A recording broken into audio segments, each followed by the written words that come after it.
नमस्ते। आज हम एक बहुत ही बड़े और पुराने सवाल को समझने की कोशिश करने वाले हैं। सवाल ये है कि क्या हमारे फैसले सच में हमारे अपने होते हैं?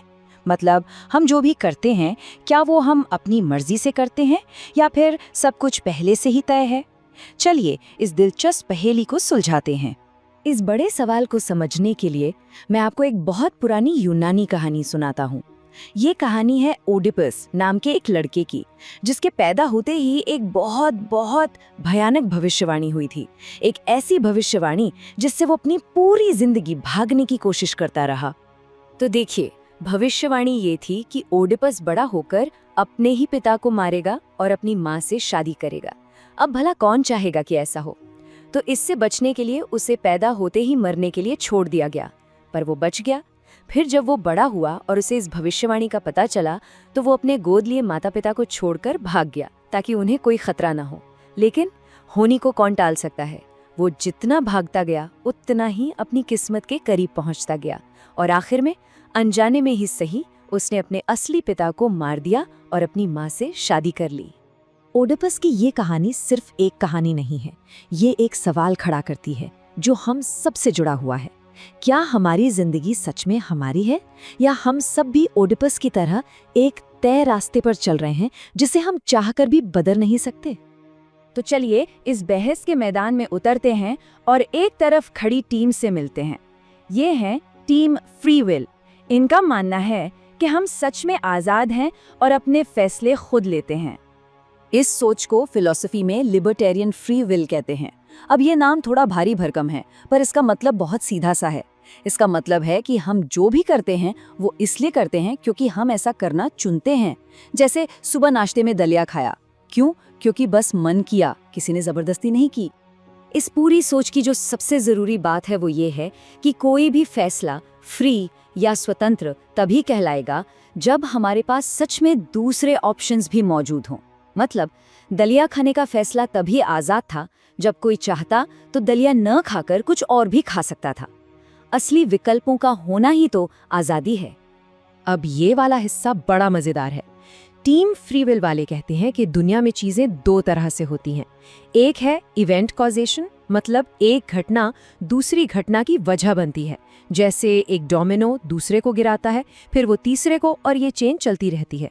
दुनिया की ज्यादातर चीजें ऐसी ही काम करती हैं, पर वो कहते हैं कि इंसानों के पास एक स्पेशल पावर है जिसे कहते हैं एजेंट कॉजेशन।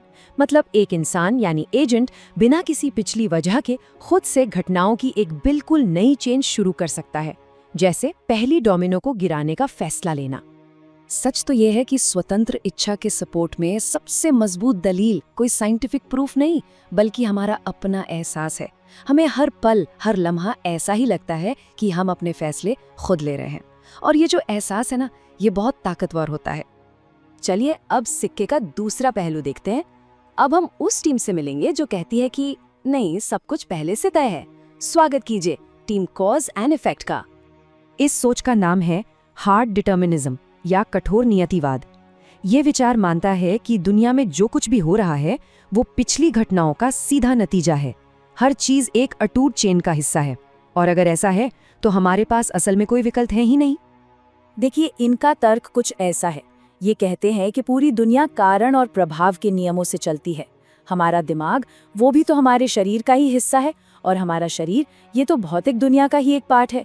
तो अगर पूरी भौतिक दुनिया नियमों से बंधी है तो हमारा दिमाग और हमारे विचार उससे अलग कैसे हो सकते हैं? वो भी तो उसी चेन का हिस्सा हुए, है ना? चलिए फिर से उस दलिया वाले उदाहरण पर वापस चलते हैं, लेकिन इस बार इसे टीम कॉज एंड इफेक्ट की नजर से देखते हैं। वो ये कैसे साबित करेंगे कि दलिया खाने का फैसला असल में कोई फैसला था ही नहीं। तो उनके हिसाब से दलिया खाना एक रेसिपी की तरह था जिसके सारे इंग्रेडिएंट्स पहले से मौजूद थे। पहला इंग्रेडिएंट, दिमाग में ये बिलीफ कि दलिया हेल्दी होता है। दूसरा, ये इच्छा कि सेहतमंद रहना है। और तीसरा, किसी का स्वभाव जिसे सुबह सुबह कुछ गर्म और आरामदायक खाना पसंद है। जब ये तीनों चीजें मिली तो नतीजा सिर्फ एक ही निकल सकता था, दलिया खाना। ये कोई चुनाव नहीं था, ये तो एक तयशुदा नतीजा था। अब कोई सोच सकता है कि भाई घर में और भी तो ऑप्शंस थे, लेकिन एक नियतिवादी कहेगा कि दूसरे कारणों ने उन ऑप्शंस को पहले ही गेम से बाहर कर दिया था। हो सकता है कुछ और खाने का मन इसलिए नहीं किया क्योंकि उसे बनाने में आलस आ रहा था, या शायद ये चिंता थी कि कुछ तला भुना खाकर तबीयत खराब हो जाएगी। हर चीज के पीछे एक कारण था। अगर इस विचार को सच मान लिया जाए तो ये थोड़ा अजीब और असहज करने वाला है। इसका मतलब तो यही हुआ कि हम सब एक बहुत बड़ी मशीन के छोटे छोटे पुर्जे हैं जो बस वही कर रहे हैं जो करने के लिए उन्हें बनाया गया है। और ये स्लाइड इस बात को बहुत अच्छे से दिखाती है। अगर नियतिवाद सच है तो इसके 3 बड़े और परेशान करने वाले नतीजे निकलते हैं। पहला, हमारी आजादी का जो एहसास है वो बस एक धोखा है, एक भ्रम। दूसरा, हमारे पास असल में कोई विकल्प होते ही नहीं है, जीरो।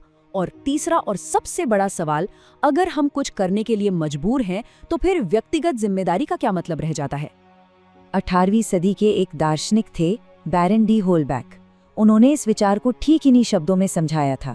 इसका मतलब साफ है, इस नजरिए से देखें तो बेचारे ओडिपस के पास अपनी किस्मत को पूरा करने के अलावा कोई और रास्ता था ही नहीं। तो ये सारी बातचीत हमें एक बहुत बड़े सवाल पर लाकर छोड़ देती है। अगर किसी का हर काम, चाहे वो अच्छा हो या बुरा, पहले से ही तय है और उसे बदला नहीं जा सकता, तो फिर किसी को उसके किए के लिए जिम्मेदार ठहराने का क्या मतलब है। ये एक ऐसी बात है जिस पर सोचने की जरूरत है।